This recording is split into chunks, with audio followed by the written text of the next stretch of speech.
nasa 37 to 38 degrees Celsius.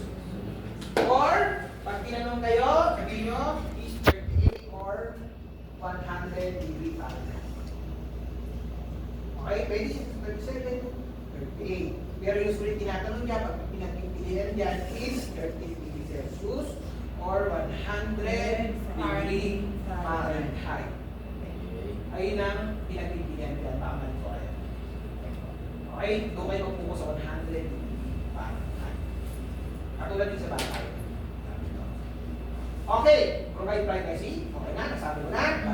Equipment, explain the procedure to the patient. Ano ang mga materials na gagamitin natin? Okay.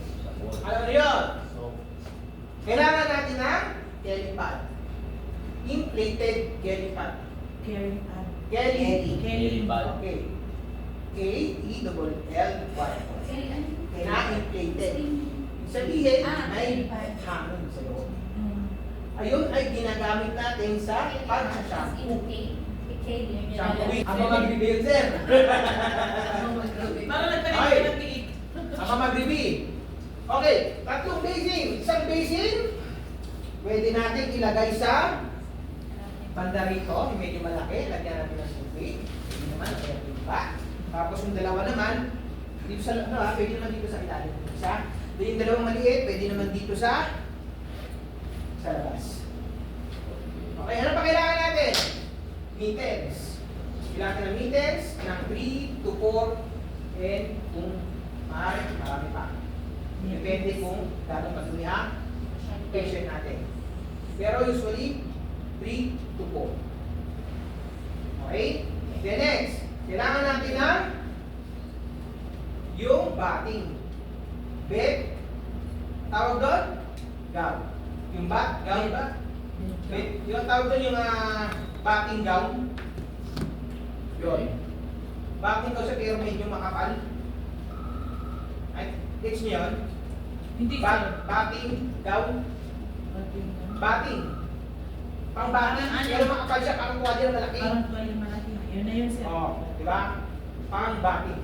Hindi na naka-absorb agad ng tubig. Kailangan din natin yan. Ano pa kailangan natin? Kailangan natin yung mga mittens, sabi ko kanina, para dito yan. Sa buhok. Okay? Then, towel. Kailangan natin ng towel for pat dry. Dito, pat dry. Di ba? Tapos mag-rinse, pat dry. Kailangan natin yan. Hindi lang isa. Di ba? Mga tatlo din, damihan nyo. Kailangan may basang-basa na rito, gagamitin mo ito, basa na. Di ba? Kailangan 3 to 4. Okay, ganun yun. Then, ano pa kailangan? Dito, maglalagay din tayo dito ng yung mitten. O yan, towel. Anong problema yun? Dito. Pa, pakikis natin. Para hindi na basta ang liig. Okay, para din dito sa chest, maglalagay din tayo. Kung ang pinag-brush siya, maglalagay din tayo. Pang-order dito sa maglalagay din tayo. Kailangan natin 3 to 4. Ano pa kailangan natin? Pang-depresso.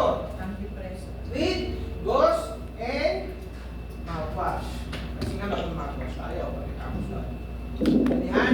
Then, cotton balls. Lalagyan natin sa tenga. Para dito kasugat. Okay. Then yung cotton balls na yun, gagamitin natin for maglinis ng tenga sa tuwing yan.